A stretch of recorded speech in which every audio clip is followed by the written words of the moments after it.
Okay, Yuta is out on the global side of the game, and a lot of people have gotten very lucky, whereas a lot of people have also gotten shafted. And if you are one of those people who got shafted, I am so sorry, but please don't give up on the game. Yuta is out until the 24th of December. You do still have a chance to pull him. You can always reroll your account if you really want to, but I do think there's going to be a decent amount of cubes incoming. If you saved from day one, you were probably pretty close to 75,000 cubes or pity, and you might be able to actually farm out enough cubes to get pity. I don't know the exact math on that, to be completely honest, but I think you can get pretty dang close to getting pity with all the events that are coming out and stuff like that. So please just stick around and take your best shot at Yuta. With that said, we have another banner coming on the 29th. So obviously, if you got shafted, you do not want to pull on this banner. Just plain and simple, don't pull on this banner. But if you got Yuta early, which it seemed like about half the people did, then you probably have some cubes left over. Now we're going to talk about, should you guys pass or pull on this banner? Are the character and Recollection worth it specifically? So the new character is going to be Geto, and the new Recollection is this Recollection right here. This other one is a free-to-play Recollection. I'm not really going to talk about that because that's not the focus of this video.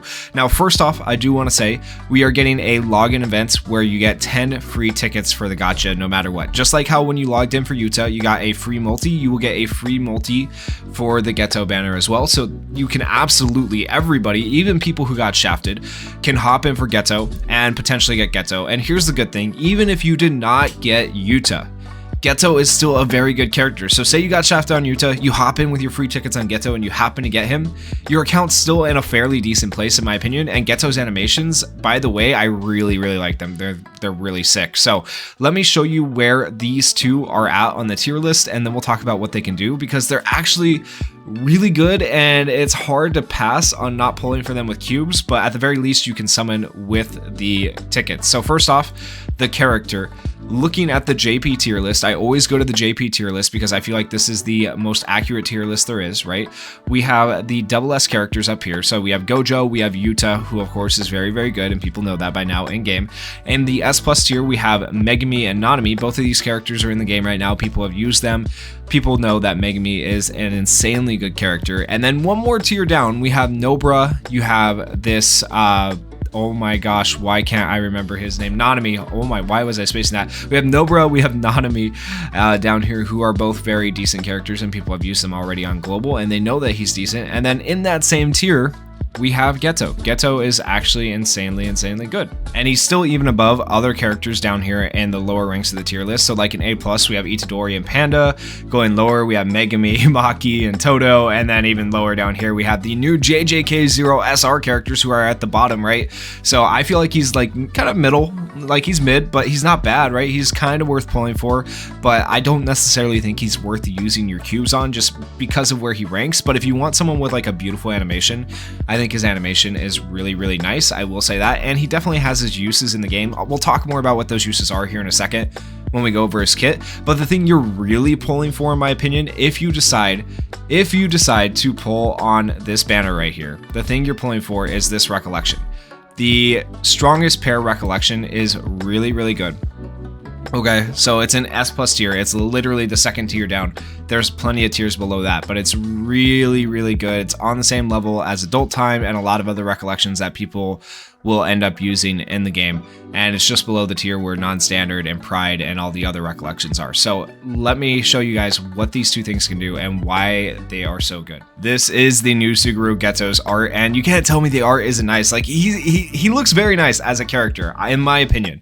So his characteristic at the start of each turn recovers own cursed energy by 20. That in and of itself makes him very useful, right? Because that allows him to use pretty much whatever skills he wants, which I think is really good. His skill 1 is Special Grade Curse Tool Playful Cloud. Deals 120.1% melee taijutsu damage to the selected enemy. And if you upgrade it to level 10, it goes to 180.4% melee taijutsu damage. The higher your own cursed energy is, the greater the critical hit rate boost, which is kind of crazy. So you can actually increase his critical hit rate by having more cursed energy, allowing him to hit even harder. So this character can potentially hit very, very hard. His skill 2 is Cursed Spirit Manipulation. Deals 181.5% ranged Jujutsu damage to the selected enemy for 3 hits. If own cursed energy is 30 or above, decreases the selected enemy's taijutsu damage by 25% for 3 turns. And if own cursed energy is 40 or above, increases the selected enemy's jujutsu damage received by 25% for 3 turns. This is insanely good. Being able to increase jujutsu damage received by 25% for 3 turns with this skill right here is an insane buff skill to other characters. Like if you do have Yuta, very good for Yuta, but not only Yuta. If you have base Gojo, this is really good for Gojo too. So if you got shafted on Yuta and you happen to get this guy on tickets, like this is really, really good for you. And then at level 10, it goes up right to 33.1% from 25%. And then of course your damage goes up as well. So I do think this is a very, very solid skill. This is a skill that is definitely very useful. And then his skill 3, Cursed Spirit Manipulation, deals 70% ranged Jujutsu damage to all enemies. It's an AoE skill. Any AoE command skill that does a decent amount of damage is always pretty good in my opinion. And the higher the cursed energy though, the greater the damage boost. That's the key. This skill right here can hit very, very hard. At level 10, it goes up to 120.4%. So it's really, really good in my opinion. I think this skill might be his best skill. It's the one you'll see people using quite a bit, but it's kind of a toss-up between these two because these two skills are just, depending on the situation, very, very good. And then last but not least, his ultimate, Cursed Spirit Manipulation, Maximum Uzumaki, deals 200% ranged Jujutsu damage to all enemies, so another AoE skill. Really good. The higher your own cursed energy, the greater the damage boost, once again. Reduces own cursed energy to 0 when you use the ultimate skill. That's the only downside, but still, like the damage percentage is so low on this because if you have his cursed energy like maxed out, right, he will just absolutely nuke people, which can be really, really good. And then his auto skill 1, Absorption, when defending an enemy, recovers own cursed energy by 10, defending an enemy. When defeating an enemy, recovers own cursed energy by 10. The more enemies defeated at once, the greater the cursed energy recovery, excludes certain cursed spirits and enemies. But this is really useful as well when you're going through like clearing stages. If you need to clear out a lot of enemies and you use specifically a skill 3 to kill a bunch of those enemies, and then you get your cursed energy back, and then you go into like a boss fight right afterwards where you can use his ultimate, it's really good because he's going to have maximum cursed energy and he's going to be able to maximize his damage. So this Geto is actually really, really solid. He is a little bit interesting to use. You have to think more when you use him, which is I think maybe why people don't rate him so highly, but I think he's a very decent character. I think he's worth at least using the tickets on, but in terms of like characters, he can be difficult to use because you do just have to conserve cursed energy, so you're not going to be able to use all the skills you want to use all the time.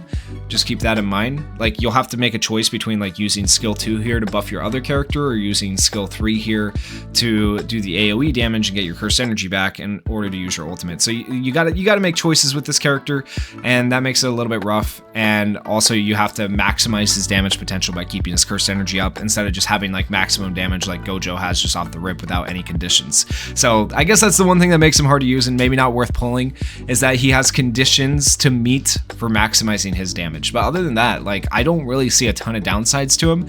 Let me know what you guys think in the comments, but once again, at the very least for this character, I recommend throwing some tickets at him and then maybe a multi or two, but you should realistically be skipping on this character because of what comes next. Now, beyond that, the strongest duo, this Recollection is hard to pass up, let me tell you, because it's going to be insanely useful in the Illusory Tower when that comes out.